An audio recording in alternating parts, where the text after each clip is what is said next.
tirsak bo'g'imini og'riqlari deganda ko'p holatlarda tennischilar, golfchilar tirsagi degan atamalarni qo'llab kelamiz. Undan tashqari bu bo'g'imni og'rig'iga eng ko'p sabab bo'ladigan yana bir patologiya bor. Buni majoziy ma'noda talaba tirsagi yoki vodoprovodchik tirsagi ham deb yuritiladi. Bu tirsak o'sig'ini bursiti. Bu qanday kasallik? Assalomu alaykum. Kanalimizga xush kelibsiz. Tirsak bo'g'imini bursiti turli xil xavf omillari natijasida tirsak o'sig'i sumkasini aseptik yallig'lanish kasalligi hisoblanadi va bu kasallikda bo'g'im kapsulasini qalinlashishi va ko'p eksudativ suyuqlikni yig'ilishi bilan xarakterlanadi. Bu patologiya yer yuzi aholisini 0,2-0,3% qismida kuzatiladi. Odatda tirsak bo'g'imini, tirsak o'sig'i sumkasini orasida ozgina miqdorda transudat suyuqlik mavjud bo'ladi. Bu suyuqlik bo'g'imga amortizatsion xususiyatlarini beradi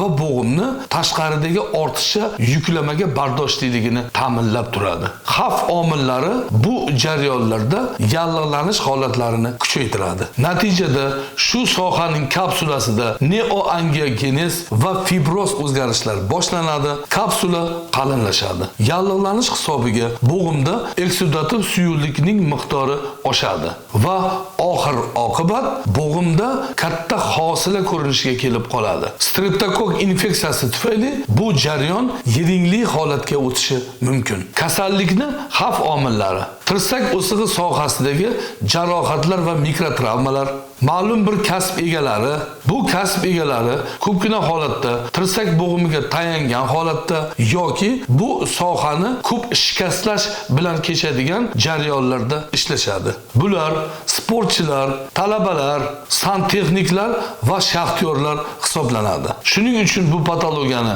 majoziy ma'noda talaba tirsagi yoki santexnik vodoprovodchik tirsagi deb ataladi. Endokrin sistemasining kasalliklarini borligi, revmatik kasalliklar, spondilopatiyalar, podagra, reumatoid artrit va immunodefitsit holatlari. Kasallik o'tkir osti va surunkali kechadi. Kasallikning asosiy belgilari quyidagilardan iborat. Tirsak o'sig'i sohasida og'riq, shu sohada suyuq yoki quyuq gelsimon modda saqlovchi hosilaning mavjudligi, shu sohani terisida qizarish holatlari, bo'g'im harakatlarini cheklanishi, kasallikni qaytalanish xarakteriga egaligi, agar yiringli jarayon bo'lsa, mahalliy yallig'lanishga xos bo'lgan belgilarning borligi, kasallikda qanday asoratlar kuzatiladi, jarayonni yiringli bosqichga o'tishi, tirsak bo'g'imi sohasida doimiy oqma yaralarning vujudga kelishi, diagnostikasi, yuqoridagi xarakterli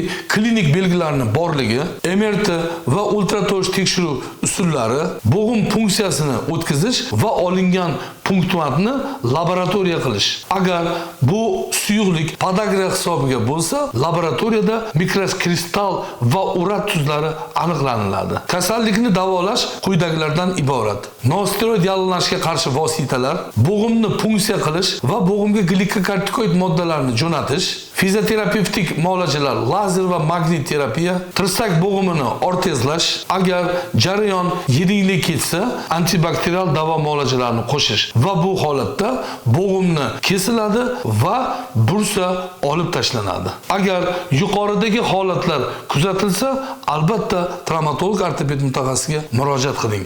Rahmat.